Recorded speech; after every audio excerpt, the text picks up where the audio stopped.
Okay, hey y'all. I'm trying to get back into the flow.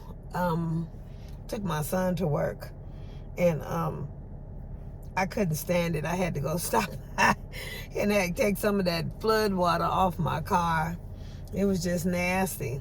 It just everywhere you go, you touch, it's just blackness.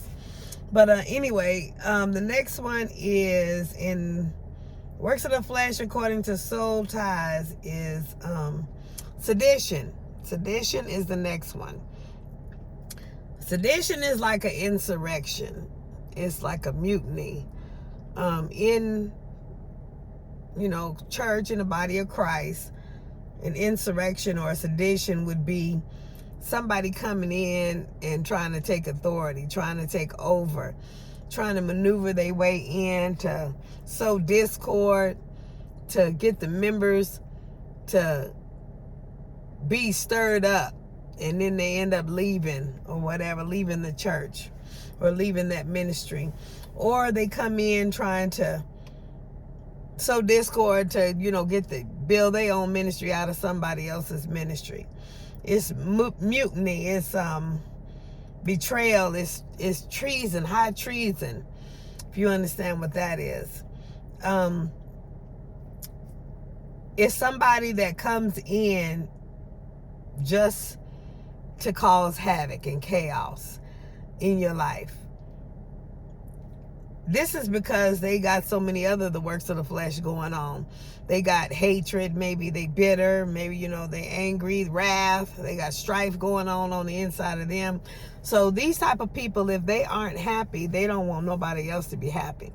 Or they have an agenda, which means, like I said, they may be trying to build their own congregation by taking others, sowing discord in other people's congregation and getting them to follow them.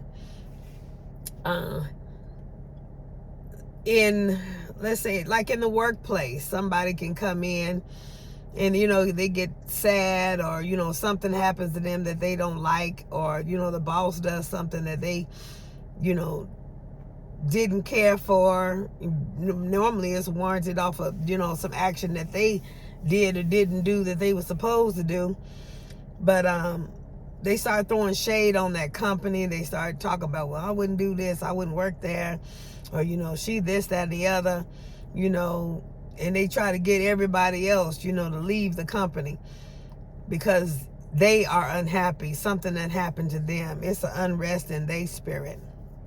Once again, like I say, you got to be comfortable in your own skin. If you're not comfortable in your own skin, you're going to be, stirred up. And people, when they stirred up, they can't be happy, and therefore can't nobody else around them be happy, because it gives them a sense of conviction.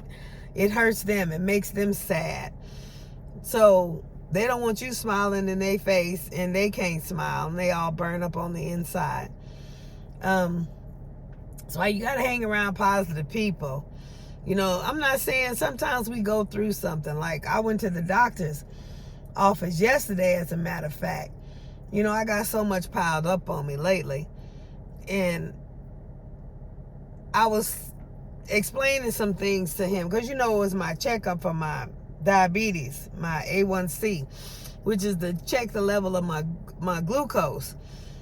And he said, good news, it's lower than it's ever been. It's like at an 8, and normally it's 14, 15. So I'm like, that's good.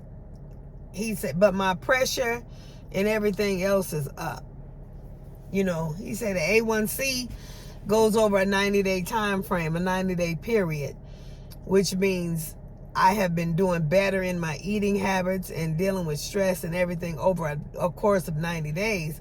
But he said he knows that something must be going on in my life for my pressure to be up, everything else, all my other levels to be up, because I had my whole lab work done. He said, what's going on? I said, I just got a lot on my plate. And according to the way it looked and the way I was breathing, and it looked like I was on the verge of a nervous breakdown. So when he told me that, that's a conscious interrupt. So instead of being around people when you are about to experience or maybe experiencing a nervous breakdown, you need to go get to yourself. Get to God. Talk to God. This is getting to be too much on me. There were some things that took place that I just weren't like, where is God at? I didn't, I know there's a lesson in everything, but come on now, really? I was taking my son to work yesterday, and he was running late as normal, and he had to go to a convention where they was doing in-service, whatever, so he didn't go to the regular job. He went downtown, and anybody that know Vegas know that you can't go nowhere quickly downtown. So not only to say that, I went downtown, and not to get off the subject of sedition, but this is I'm trying to explain something. I went downtown, and downtown had an event of sort.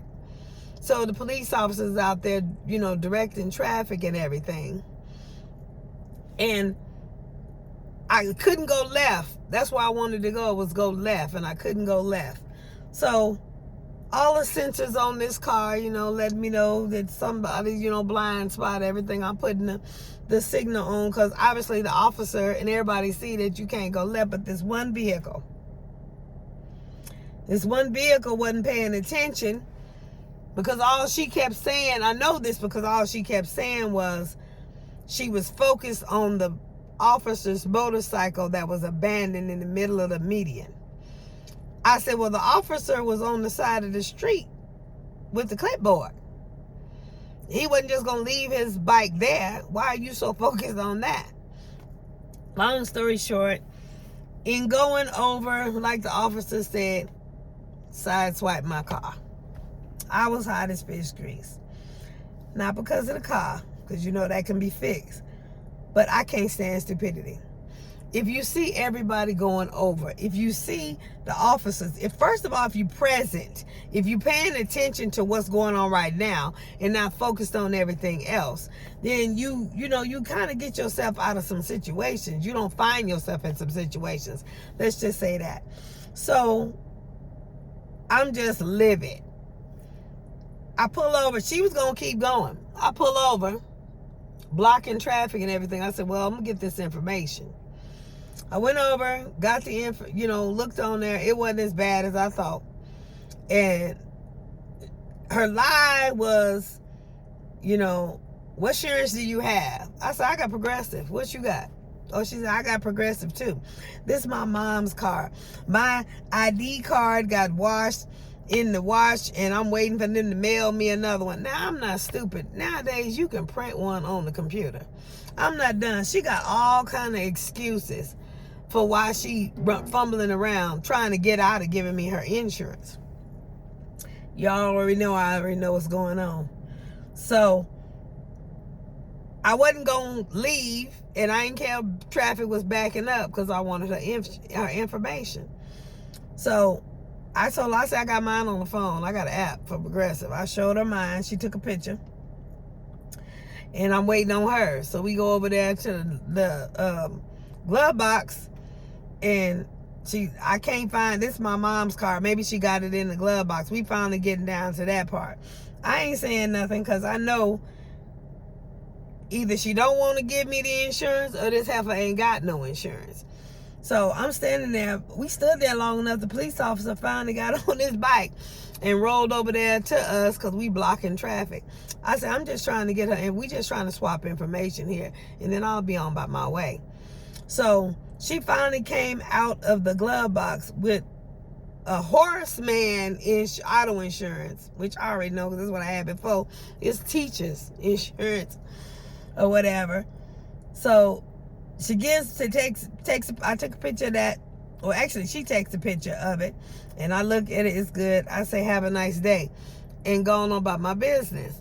And, traffic got to flowing smoothly again. The officer, he understood.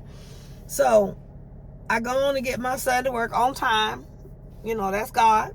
Got him on time. I went to go do what I needed to do. And then I get out, I look at the car. It's just scraped. It's like you know, you can see a little of the blackness, but I think when they wash it, you know, when they washed it, I think it'll come off more. But it's just like a matte kind of look. You know, they talking about just some compound or whatever. So I looked at the insurance. Like I said, I already knew. I looked at the insurance. She took a picture of a copy of insurance that expired a year ago. So she don't know I got the hookup. I submitted it to my private investigator, and I also submitted it to my last insurance agent that I had when I had it. I say, can you tell me if this insurance is active? I'm waiting on that response now in the email. He might have already emailed me this morning. I just haven't checked. And information and everything on there. I looked up the assessor and everything. They own the home, all that. So, you know, I have a doctorate degree, but, you know, I research a lot. I can find stuff. And I got to thinking, that's just so minor to where if she don't try to file no claim, which I don't think she can because I don't think the insurance is legit. But if she don't file no claim, then I guess I'm not going to file no claim. I'm just going to have it fixed and call it a day. But because I don't want to file no claim and then have my car insurance go up on this Cadillac behind the ignorance of somebody else. So, like I said, it don't look that bad. It's not even a dent. It's just a scrape or whatever. You really can't tell it until you walk up on it. So, you know, and I ain't someone, y'all know I rode around for a year and a half, almost 2 years with a fender hanging out on the Toyota and a hole in the rear window in that Corolla. I ain't so much in that. But, you know, I'm not going to do that with you know, I appreciate my Cadillac. So, I'll get it fixed, you know. But if she want to go that way, I'm going to make sure her insurance fix it. But it wasn't so much that. The woman was distracted. Now, getting back to sedition. Sedition is like an insurrection. It's a betrayal. It's like some people are strategically put in your life by the enemy, let's just say. Ordained by God, you know, because if you don't get no struggle, you don't grow. So that was strategically done, I believe, ordained to see how I was going to act, how I was going to go crazy. Was I going to put the car above the person or what? I don't know. I was just trying to get my son to work. It's a car, you know. You can, worst case scenario, I buy a whole new fender, side or whatever. But she was out of it. She looked like she just was out of it, you know. And I could have said some things, I'm pretty sure, because I know my mouth is very educated, and I know it. That's my thing. I know that I'm educated, and I can use my words in a way to cut the spirit. And I have to be careful what I say and what I do. So I chose the soul over the car. But like I say, some people, life strategically puts things in your life that's your elevation.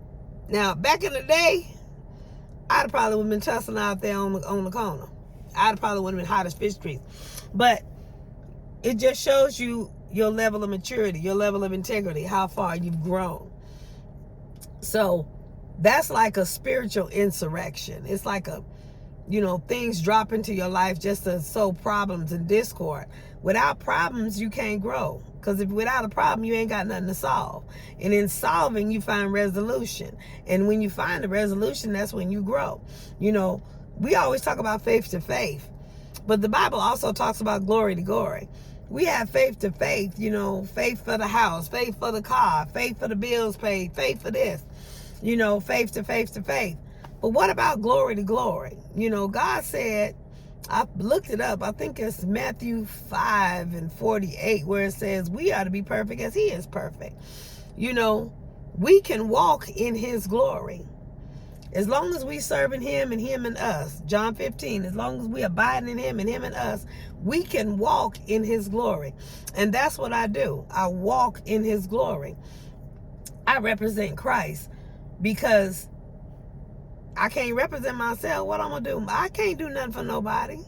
I ain't got no heaven or hell to put nobody in.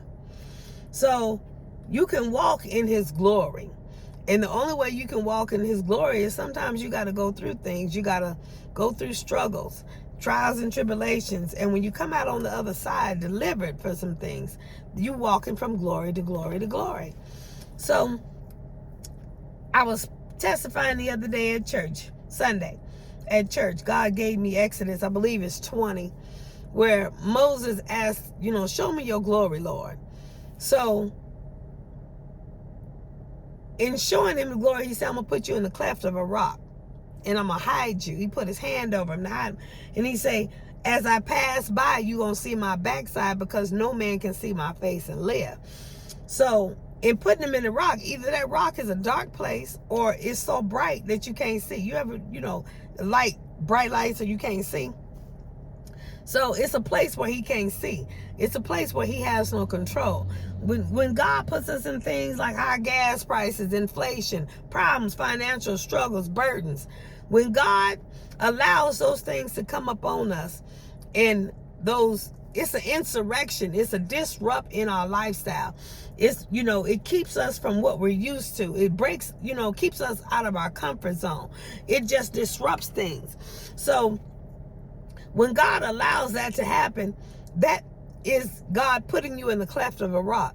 Now, how you act and how you move while you inside that cleft of a rock depends on how you going to receive that blessing. Some people get in there and don't even receive the blessing. They don't even see the glory because they ain't done nothing to change. They didn't rest inside of the cleft of the rock. They didn't rest inside the Lord. They didn't, consecrate and be with him and talk to him the whole time so that they would be prepared and be ready when he let go. When he left his hand and you see the glory. You can't see the glory if you thinking and looking distracted somewhere else. Distractions come to steal your glory. They come to steal your faith. They come to steal your salvation. Distractions come to get you off course. That's what distractions are made for. Distractions are of the enemy and they also of God, because sometimes you're in a routine that's not of God, and God will allow something to happen in your life to throw you off course just to get you back on the course that you're supposed to be in. So seditions come in order to show you something, to train you up, to elevate you from glory to glory to glory. So if you experience a sedition, ask the Lord what my lesson is. What is my lesson? What do you want me to show me in this?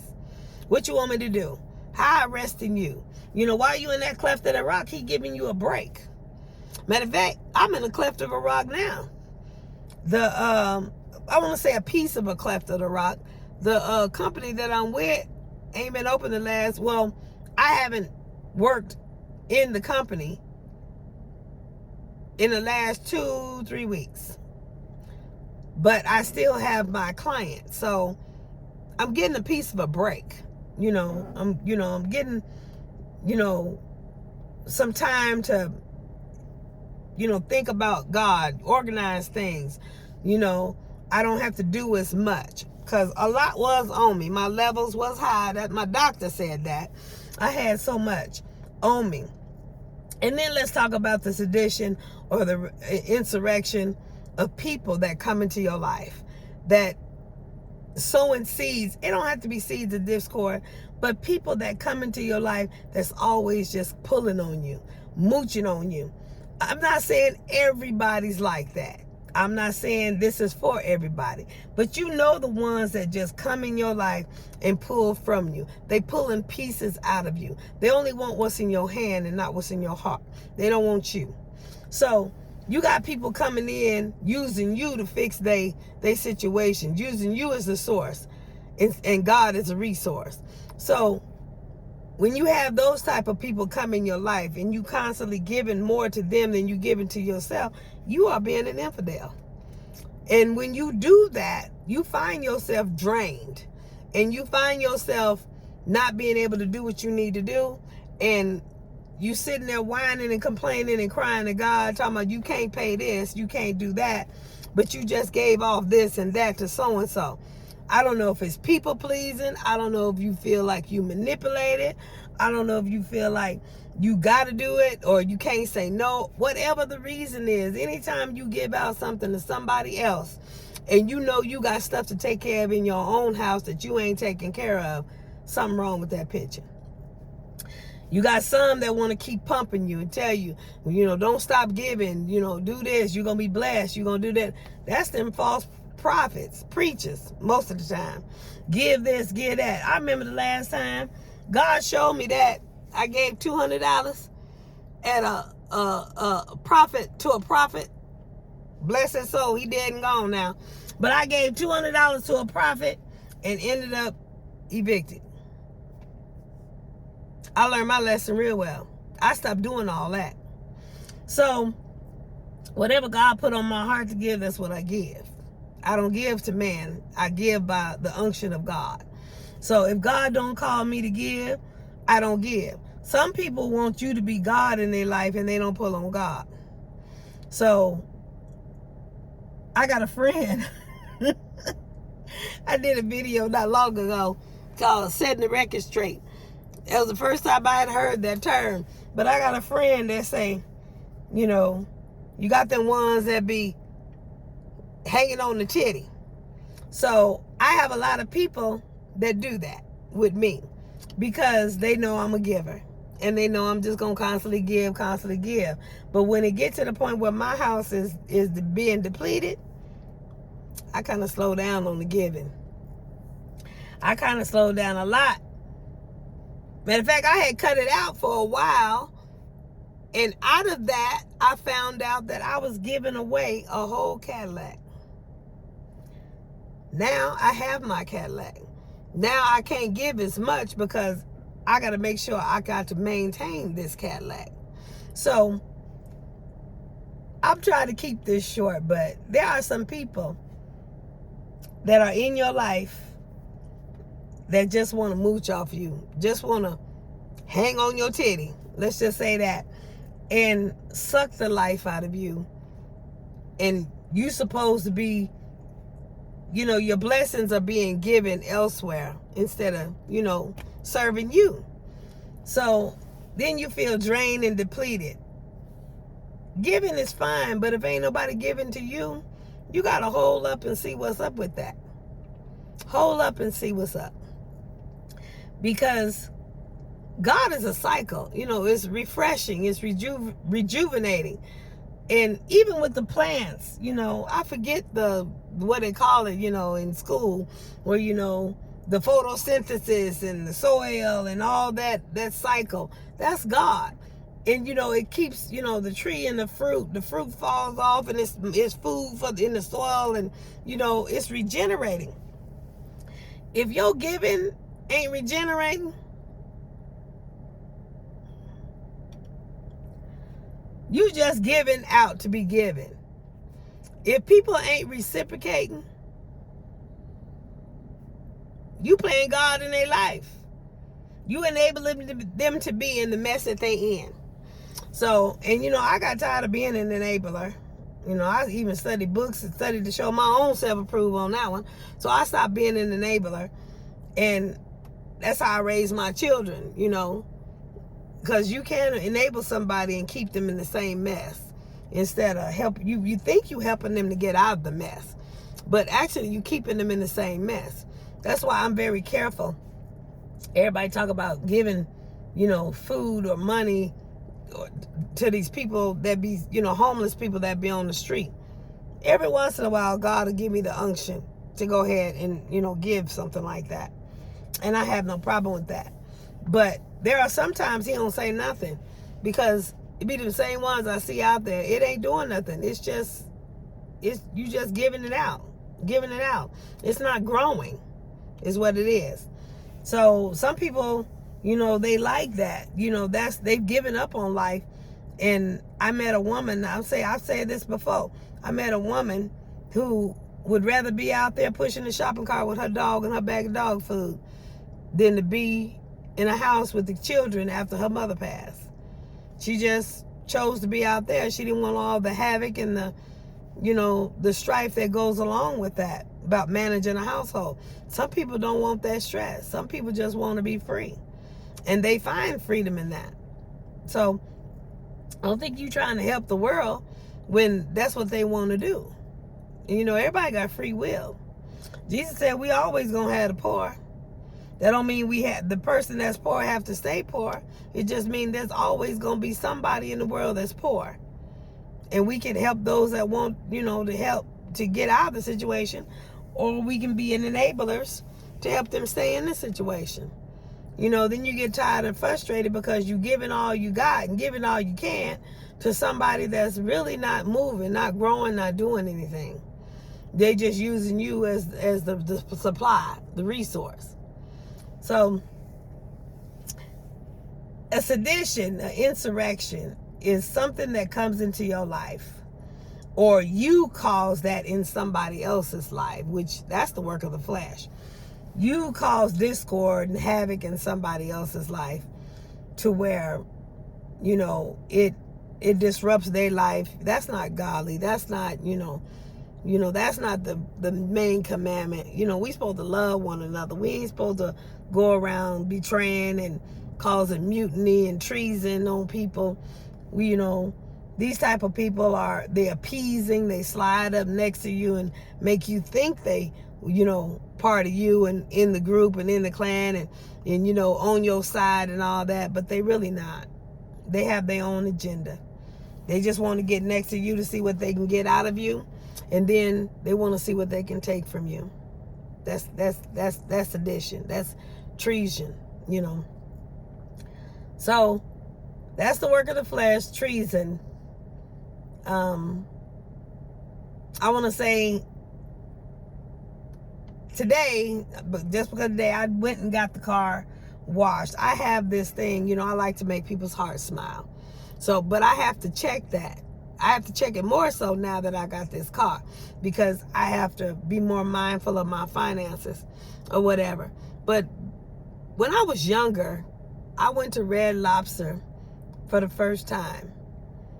And I guess I thought that was the way, is the reason why I did it. I wasn't even in a position to do what I did. But after we got through eating, that bill I think was like $50 or something. I was married then, me and my husband.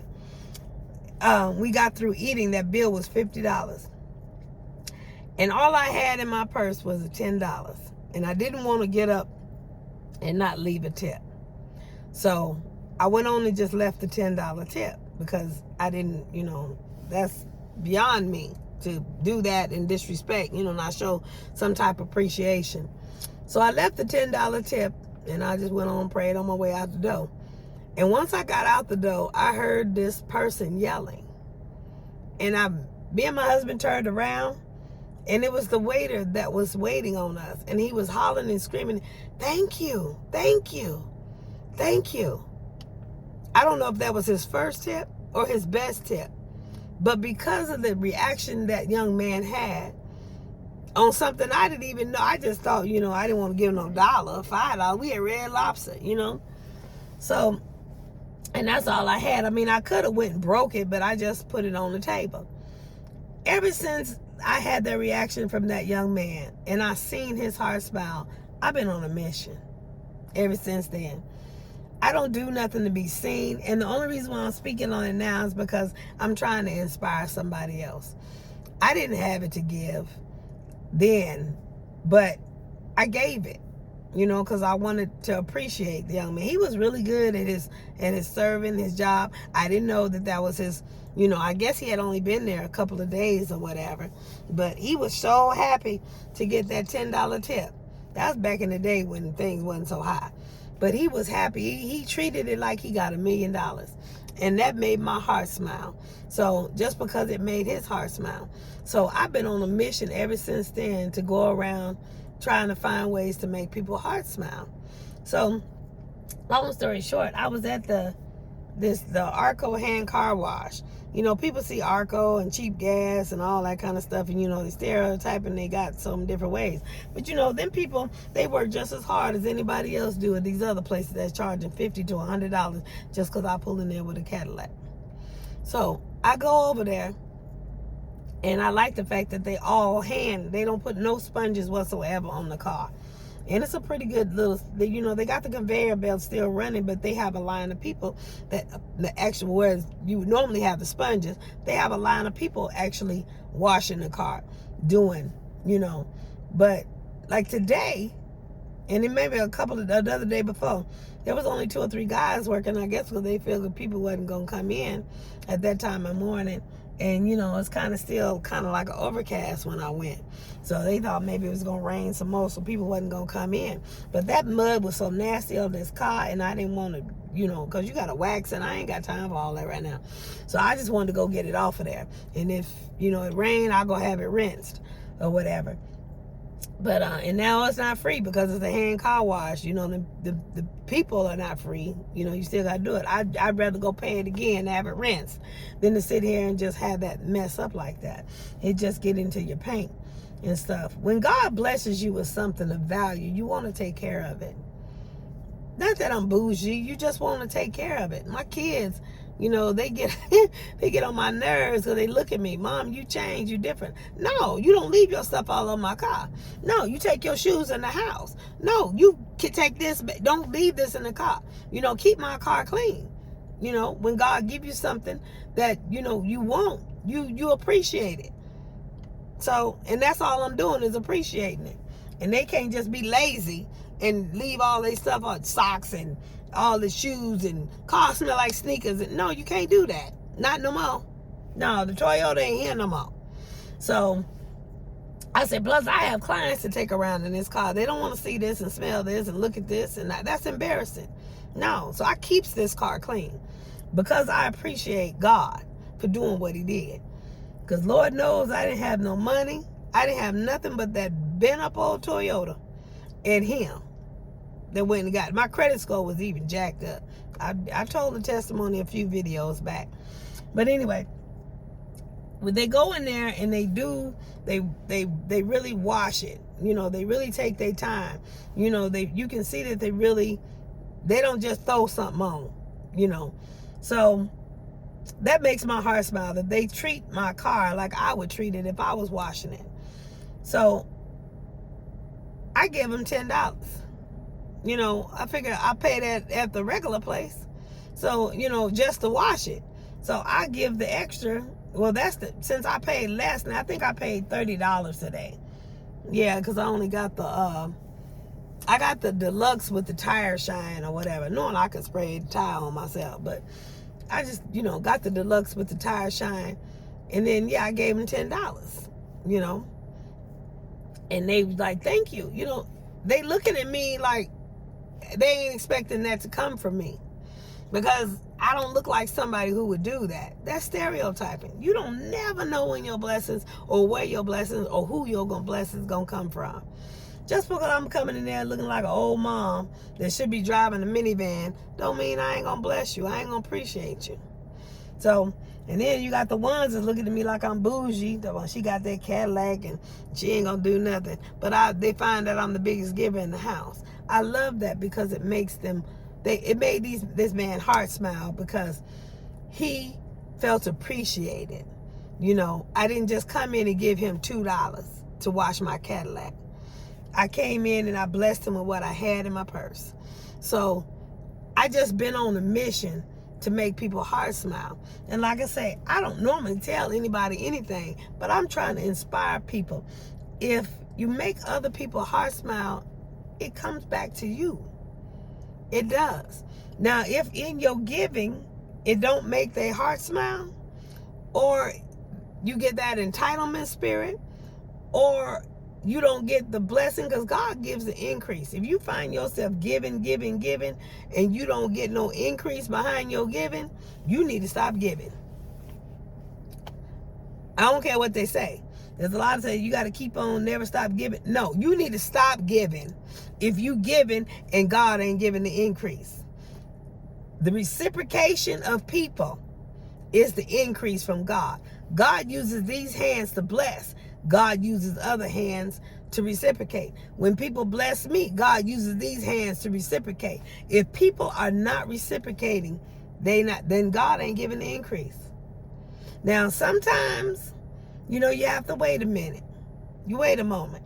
But if you constantly giving, and you never receive nothing, that's an insurrection. That's a wake-up call. That's a conscious interrupt. You need to pay attention. Because all you doing is casting your pearls before swine. The seeds are falling by the wayside or whatever. Then you got them ones that talk about, well, win this and later on never come. That's why when you give it unto the glory of God. You don't be looking for it. But you do be looking for some type of sign from God, some type of reciprocation. If you give love, you ought to receive love. You got to have some type of love. You don't want to give love and it just keeps going on about its business. So if you give it and you're not getting nothing back, that's a conscious interrupt. You just giving. You're draining yourself. You get burned out and giving when you give and you're not getting nothing back. Especially women, men, we good with that. We constantly giving. We giving our whole heart to men. And men are logical. They have emotion, but they more logical. So therefore, they easy to just, get in and get out or whatever. But we give our whole heart to men. And men, they don't even see it like we do. So you can be very well used by a man that don't even know he's using you, because he got, other things on his mind. He got an agenda for himself, but he not looking back towards you. I got blessed the other day because I was going through the motions, experiencing something that I experienced before, but there was a difference in this one. It's because this one included me. That had never happened before. So it got my attention. But be careful with that, because some include you just so they can keep getting more out of you. You have to be sensitive to the spirit. You have to live in the now, right now. You can't be given and distracted, going on routine, because once you look up, you be drained and broke. Like the woman with the issue of blood. She was giving all her resources, everything, everywhere, trying to fix that problem in her. And it wasn't until she was broke that she finally turned to Jesus. That she finally heard about or found or learned about Jesus. Jesus had been here years. She could have heard about him. But she finally decided to go deal with him or see him. But she went to him broke. Because she thought, if I just do this, if I just cook him dinner, if I just, however us women, we try to, if I just do this to get a man's attention, if I just do that. No, men ain't thinking like that.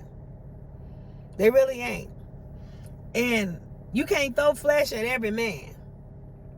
That's why, when you find a man that likes you, whether you got your hair on your head or the dresser, or you find a man that still will talk to you, whether you got your teeth in the mouth or in a cup. Best of all, if you have a man that still will deal with you in granny panties, then you got a real one. If not, let him go. He ain't ready. Because if he can't accept you the way you are, comfortable in your skin, that means he got an agenda. He's just there for you while he's getting something out of you. And that mold got broke months ago. I got tired of giving stuff to certain individuals, and they wasn't there. Nobody was there when I needed them. So give, but the Bible even talk about be careful where you sow. You got to sow in good ground, because in fertile ground, if it's not sown in fertile ground, it's not going to prosper. It's not going to grow. You're not going to get an increase. You just throwing seeds. That's it. You just throwing your everything away. You got to sow into people that sow back into you. I felt that. You have to sow into people. You have to celebrate people that celebrating you.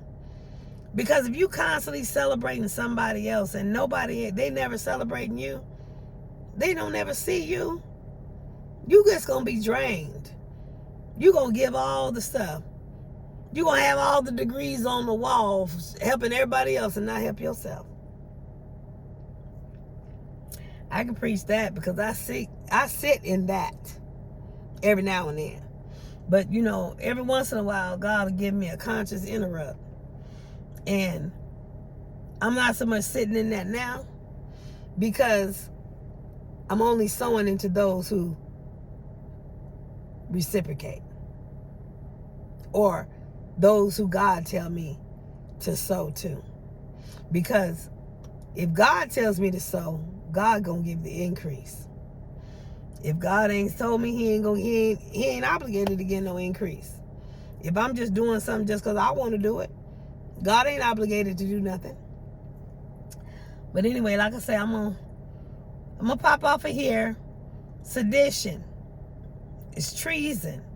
Anybody that comes into your life and wreak havoc or try to take something from you or gain control or upset authority. And then sedition, you giving it out. That's you trying to go somewhere and strategically upset others or bring chaos to others, sow discord among others. That's sedition.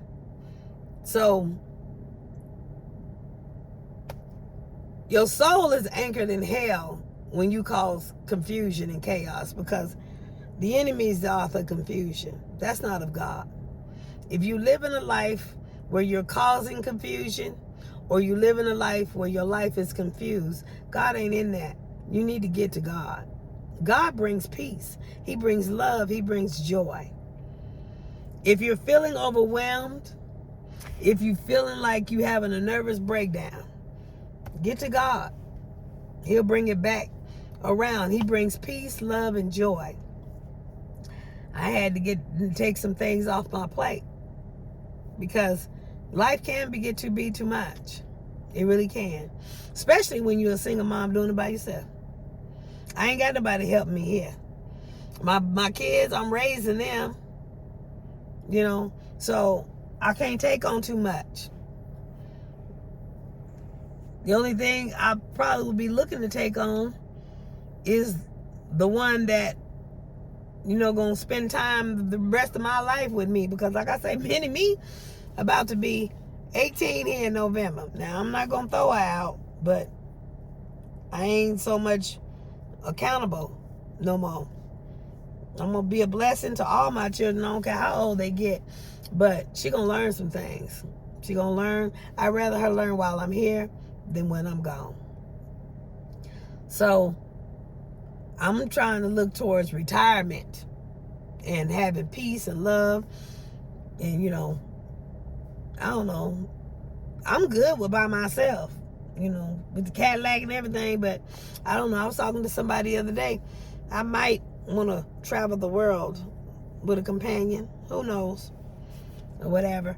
But you can't do all that if you got so much other people's stuff in your face to where you can't even do for yourself. That's the infidel. Do not be an infidel. Serve God the way He would want you to serve Him. Not just throwing yourself out there like a slab of meat for everybody else's enjoyment and fulfillment in life. Like I say pretty much, I ain't gonna say all the time, but most of the time, I have all these degrees, but they benefited everybody else but me. So now I'm trying to put them to work and benefit me. And in benefit me, I want to benefit others. I'm trying to put them to work with my nonprofit so that I can be a blessing to others. Just don't be a sedition or a treason or insurrection in your own life. You causing havoc and chaos, confusion in your own household. That's not good. Get with God. Be peaceful. God is a God of peace. If peace ain't there, either you bring it there or you move on. helping people, that's good. But being a leech, God didn't call that. So don't let nobody cause an insurrection in your life, and you don't cause an insurrection in anybody else's. Stay blessed.